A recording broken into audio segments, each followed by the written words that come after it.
Louise Upston. Mr Speaker, on Friday night I was listening to the news as I drove home and heard the devastation in Japan unfolding. I must say, Mr Speaker, when I went to bed it was with dread as I wondered what on earth we would wake up to.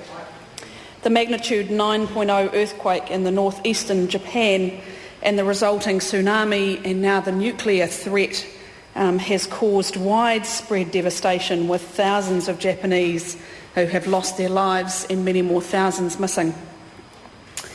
3 Fridays ago I was in Auckland and met with some of the Japanese USAR team who had come to assist us in Christchurch. So it's hard to believe that by this Friday it will be our New Zealand USAR team assisting them in Japan, returning their favour. But Mr Speaker, I want to just focus on Christchurch. It's fair to say that this has been a crisis that has united the nation. Rebuilding Christchurch will clearly be this government's main focus this year, which it quite rightly should be. And I'm particularly proud of the leadership that John Key, our Prime Minister, has demonstrated in supporting those in such desperate need. It will be a long and complex task. It won't be a simple process. It will be about rebuilding Christchurch, literally brick by brick. This is a government who has responded very rapidly and very fully to the needs of those in Christchurch. So I'm somewhat staggered, Mr Speaker, that we have an opposition speaker who takes this opportunity to talk about the minimum wage, when there are people in Christchurch who are desperate for housing and social infrastructure, and they are talking about $76 million. Where do you think it's going to come from? Does it grow on trees in your world? Well, in Christchurch, we're more interested in rebuilding and getting their lives back to basics. So if you look about this government, who is clearly in touch with what the people in Christchurch need, if you look at the wraparound social assistance package we've provided, it's provided both employees and employers, both sides of the puzzle.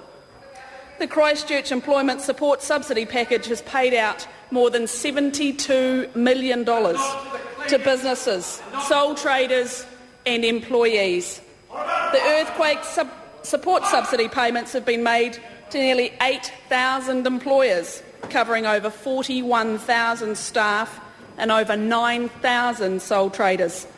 And the job loss cover has been provided to 4,900 individuals. And then there's the $12 million, Mr Speaker, that's been distributed through the Civil Defence emergency payments to cover things like food, clothing and housing. We've got the 8 recovery assistance centres that are open, and some of them in the very hardest hit suburbs. These centres provide a one-stop shop where people can sort out all sorts of emergency payments, issues with housing, get counselling, or simply, Mr Speaker, stop for a chat. There are also the 6 mobile work and income vans supporting those individuals in need in Christchurch.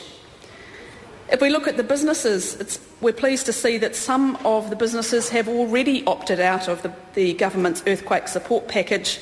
They've got the desperate support they needed for a short time, and now that they're back on their feet, they're able to continue on. So we've provided the employers with the much-needed certainty during this very uncertain time by supporting them paying employees' wages. And there will be further support that will be announced shortly.